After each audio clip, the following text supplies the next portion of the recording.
Okay, let's just look at it.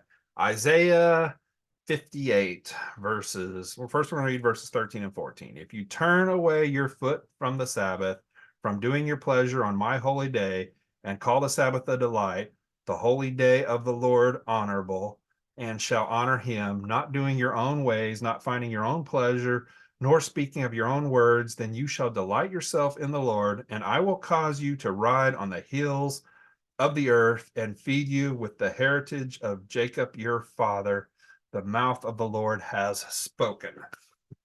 Okay, so I've heard many use this passage to say you can't do anything you enjoy on the Sabbath. The big problem is that the commandment in the Torah doesn't say that at all. It says not to work and to rest, resting from your normal work that you would make a living from, or taking care of your dwelling and your property type stuff. We must careful not to add to Yah's instructions. I believe if we interpret Isaiah in that way, that's exactly what we're doing, adding to the commandment. Okay, get with me. I know some of you may have knee-jerk reactions because I know a lot of people quote this passage as one of their Sabbath verses. So then the question is, what is Isaiah talking about here then? I've heard some say that the translation of the meaning of the word pleasure gets lost, that they say this pleasure is concerning your business or work.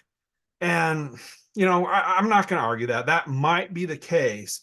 But I think if you take a closer look at the text, you see plenty of clues of what's being referred to here. Let's back up to the third verse. Why have we fasted, they say, and you have not seen? Why have we afflicted our souls and you take no notice? In fact, in the day of your fast, you find pleasure and exploit all your laborers. So we see two things in this verse. First, we see they were fasting. Okay, I'm just going to say it straight up. Fasting was not and is not a common practice on the weekly Shabbat. What do we do on Shabbat? We feast, we gather, we gather with a bunch of people and we have a lot of food. Every time we have a gathering on Shabbat, whether it's, a Rev Shabbat on Friday night or a gathering on the day, during the seventh day, during the day, we have food. We feast, we eat, we rest, we talk about the scripture. So fasting, yeah, got a little bit of problem right there. Let's see here. Second, we see the phrase afflicted our souls. And that in contra, let's see. Okay, let me back up here. Second, we see the phrase afflicted our souls, and that in contrast to finding pleasure, right? Okay. So let's go on. We're gonna go down to verse 5. It is a fast that I have chosen, a day for man to afflict his soul. Or is it a day that I have chosen for a man to afflict his soul?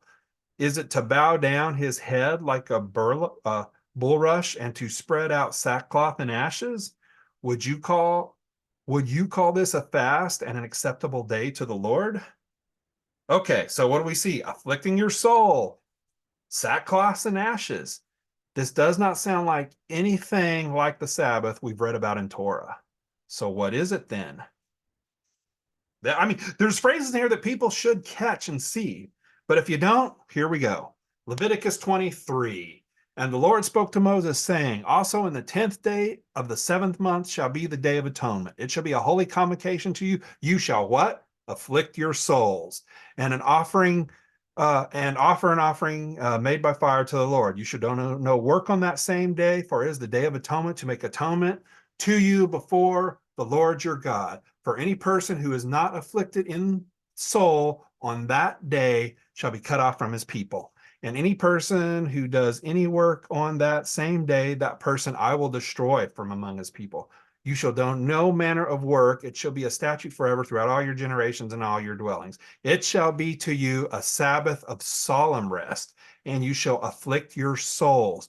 On the 9th day of the month at evening, from evening you shall celebrate your Sabbath. The Day of Atonement, Yom Kippurim. This clearly parallels what is being talked about in Isaiah seamlessly. We afflict ourselves and do not do our own pleasure on Yom Kippurim. Fasting is traditionally the top way to afflict ourselves. And we actually see Yom Kippurim called the fast a couple times in the Brit Hadashah. And we also see here that Yom Kippurim is called a solemn Sabbath. And if you look in the Hebrew in there, it says Shabbats or something like that. And it basically means the Sabbath of Sabbaths. It's like the holy day. So to say to turn your foot on the Sabbath, I mean, what it's the terminology it's using in Isaiah, it's clearly talking about the Day of Atonement, Yom Kippurim. The weekly Sabbath is a time of rest, not of affliction or no pleasure. Rest is pleasure. I find this to be the clear understanding of what's being said in Isaiah chapter 58. Okay, so